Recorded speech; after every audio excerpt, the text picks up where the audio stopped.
Saudara, Yayasan Terang Warta Rohani Kota Batu, Jawa Timur bekerja sama dengan penerbit Kalam Hidup Bandung, Jawa Barat menghadirkan sebuah program Jembatan Hati bagi Anda. Jembatan Hati adalah program siaran yang memaparkan kondisi dan sifat-sifat hati manusia. Selamat mendengarkan.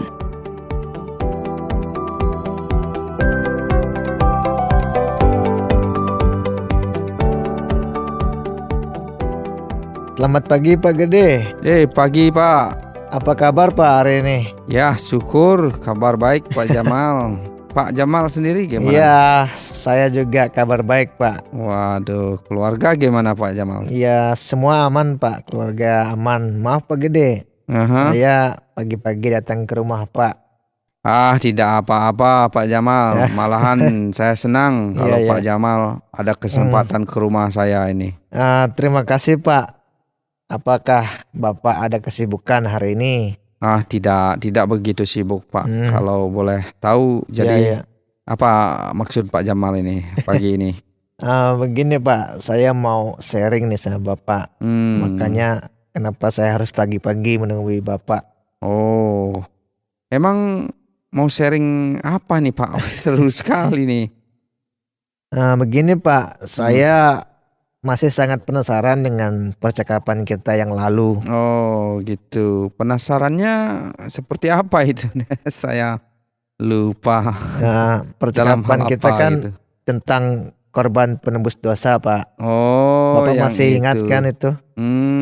Penasaran. Bagaimana itu Pak? Ya ada beberapa yang membuat saya penasaran. Ya yang pertama, Pak pernah katakan tentang sastra kuno. Oh, sastra kuno. Iya, sastra kuno. Apa itu? Begini, barang siapa mendengar suara orang mati, maka ia akan memperoleh sukacita yang tidak ada dukanya. Wah, itu Pak ingat. Nah, ya. Terus yang kedua begini.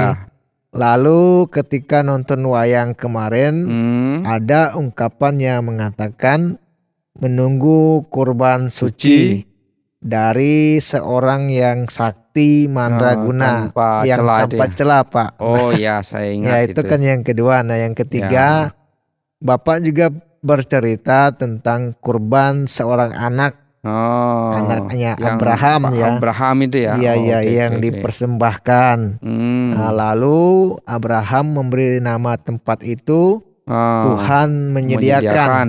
Oh ya, nah itu Pak yang menjadi topik pemikiran saya. Itu sebabnya saya datang pagi-pagi ke Bapak hari ini.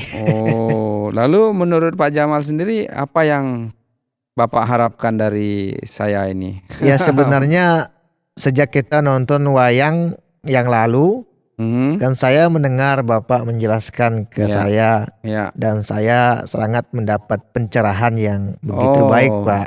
Maksud Bapak? Ya sepertinya tentang suara orang mati. Nah, terus penyelamat yang sakti tanpa celah kan gitu. Iya benar. Dan cerita mengenai anaknya Abraham. Ya. Sepertinya itu hampir-hampir merujuk kepada satu cara ya Pak ya, arahnya. Oh iya benar. Satu cara yang Pak maksud itu apa? Saya kurang. Ya mungkin saja penebusan dosa bukan dari manusia, yang seperti kita bahas selama ini. Kita kan sudah sepakat Pak ya, bahwa amal bakti kita tidak mungkin, dan itu tidak menjamin untuk kebaikan kita. Dan juga korban juga kan tidak cukup juga Pak. Nah, waktu itu makanya saya penasaran. Benar sekali Pak Jamal ini benar-benar berpikir rupanya mengenai hal itu. Ya pasti Pak. Kan saya sudah bilang, ini gara-gara percakapan kita membuat saya selalu berpikir. Bahkan saya susah tidur, selalu memikirkan hal-hal yang seperti itu. Sampai Bapak ini memikirkan kematian yang penuh misteri, gitu ya Pak Jamal ya? Iya, benar sekali Pak Gede. Oh ya Pak Jamal, ini apakah Bapak sudah mencoba mencari di beberapa buku-buku atau membaca di media sosial tentang hal-hal yang kita bahas? Nah, itu kan kita sudah menemui jalan buntu kan gitu. Iya, menemukan jalan buntu. Bahkan kita bilang seolah-olah kita ini sedang mencari harta terpendam gitu ya. Tentang masalah ini, Pak, PR benar kita sekali. lah ya. Iya. Aduh, belum sempat nih Pak. Sebab saya kan sibuk kerja. Mana Saya sempat mengerti saya baca buku. Iya. Juga kan buku saya tidak ada Pak. Mau nonton saya juga malas. Oh. Isinya politik saja. Dan banyak orang berdebat sana sini tentang isinya. Jadi saya malas dengan media-media seperti itu Pak Gede. Nah, begini Pak Jamal. Iya, Pak Gede. Kurban itu kan hanya sebagai gambaran penebus. Iya. Dari penebus yang sesungguhnya. Nah, seperti yang pernah saya sampaikan. Iya Pak, iya. Tentang sejarah itu yang mencatat bahwa hanya orang khususlah yang dapat mempersembahkan kurban itu. Dan kalau kita anggap sajalah orang khusus itu seperti imam, pendeta, pastor, dan yang lainnya ya. Iya. Nah, begitu pesan buku yang pernah saya baca. Kalau begitu, apakah orang-orang yang dikhususkan juga orang suci Pak Gede? Ya, saya tidak mengatakan bahwa orang khusus itu suci Pak Jamal. Artinya sempurna. Saya hanya mengatakan berdasarkan buku yang saya baca. Memang menurut Pak Jamal sendiri bagaimana? Ada orang suci? Ya menurut saya sih orang suci itu orang yang taat mempersembahkan kurban. Terus orang yang suka berpuasa seperti yang pernah kita bahas yang lalu. Wah, seandainya itu benar ya Pak ya, saya rasa semua orang bisa menjadi suci. Iya itu. Kita juga pernah membahas bahwa semua manusia berdosa kan. Iya Pak, iya benar dan Pak. telah kehilangan kemuliaan Tuhan. Bagaimana mungkin ada orang suci di bumi ini kan Pak Jamal? Iya Pak. Pak masih ingat itu Iya, itu? Saya masih ingat dengan penjelasan kita. Saya ingat itu kan pertanyaan saya juga ke Pak Gede waktu itu Pak. Itulah Pak Jamal. Kita waktu itu selalu saja buntu. Tidak menemukan jawaban yang pasti. Iya, selalu buntu. Begitu kan Pak Jamal? Iya. Saya ingat Pak. Kemarin itu Pak Jamal saya pernah nonton film nih. Oh, nonton Saya harap Bapak nonton juga satu saat film ini. Bagaimana sih Pak kisah filmnya? Ini berkaitan sih dengan apa yang kita bahas ini. Ceritanya begini Pak. Iya. Ada seorang penjaga gerbang kereta api. Ya, dia mendapatkan relnya bermasalah. Oh iya.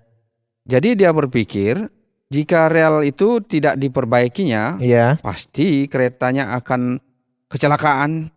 Kereta yang lewat itu. Dan pastinya akan jatuh banyak korban. Ya, keretanya panjang Pak ya. Ya, dan banyak penumpang. Nah, lalu penjaga kereta itu mencoba untuk memperbaikinya. Namun tidak berhasil dan tidak mungkin juga. Iya. Nah, kebiasaannya kalau menghentikan kereta itu, peraturannya kan harus mengibarkan bendera merah. Oh iya. Agar dari kejauhan kereta itu akan tahu bahwa itu tanda kereta harus berhenti. Kereta harus berhenti ya. Ya, itu karena ada bahaya. Nah, lalu di sekitar itu tidak ada bendera atau kain yang berwarna merah. Nah, disitulah dia bingung untuk membuat bendera atau memberi tanda kepada kereta yang datang itu. Iya. Nah, akhirnya apa Pak yang dilakukan oleh akhirnya penjaga rel itu? Dia mencoba untuk melukai dirinya supaya dapat darah. Dan akhirnya dia lumuri bajunya dengan darah. Supaya akhirnya dia bisa naikkan bajunya itu untuk memberi kode kepada kereta yang masih kejauhan bisa melihat. Iya. Nah, sebagai isyarat.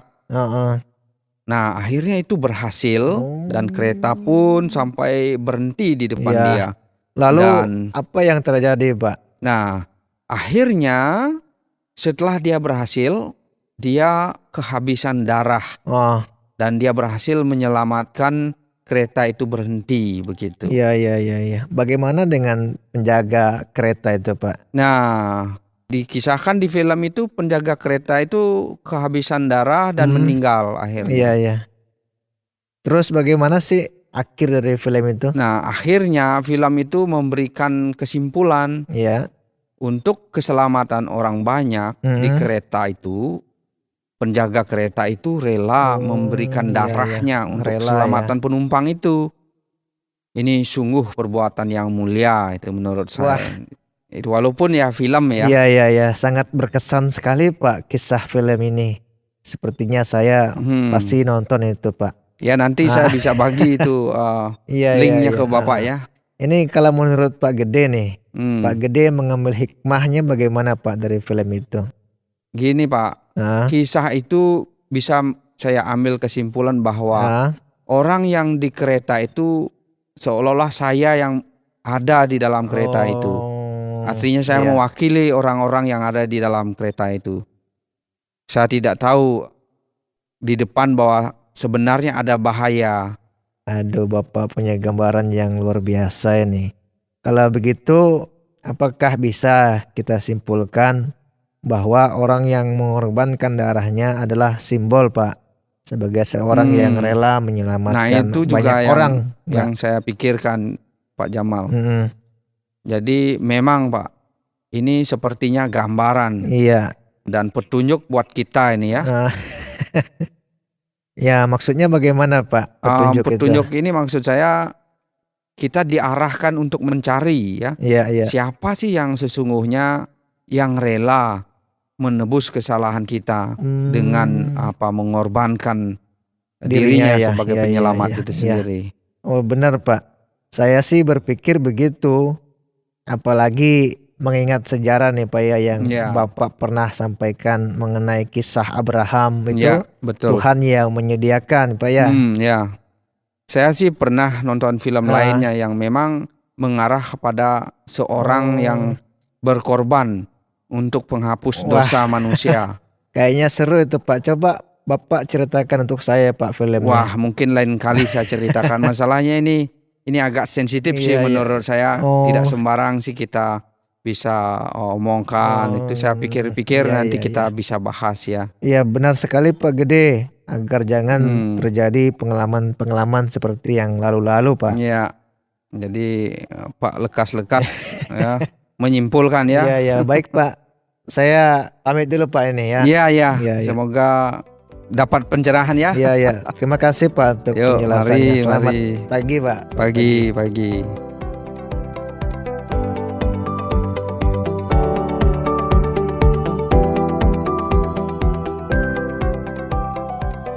Saudara, terima kasih sudah mendengarkan program Jembatan Hati. Program ini dipersembahkan atas kerjasama Yayasan Terang Warta Rohani Kota Batu, Jawa Timur, dan Penerbit Kalam Hidup Bandung, Jawa Barat. Apabila ada pertanyaan dan saran, silahkan kirimkan ke SMS atau WhatsApp ke nomor 081 333 777 386. Anda juga dapat mengakses Penerbit Kalam Hidup melalui website di www.kalamhidup.com. Sampai jumpa!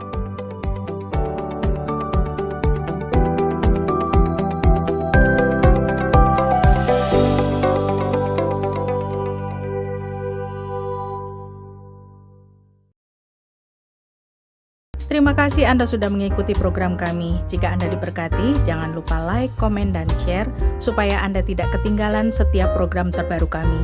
Jangan lupa juga untuk subscribe channelnya dan nyalakan loncengnya. Jika Anda ingin mendukung pelayanan kami, bisa melalui rekening kami berikut ini atau menghubungi kami di sini.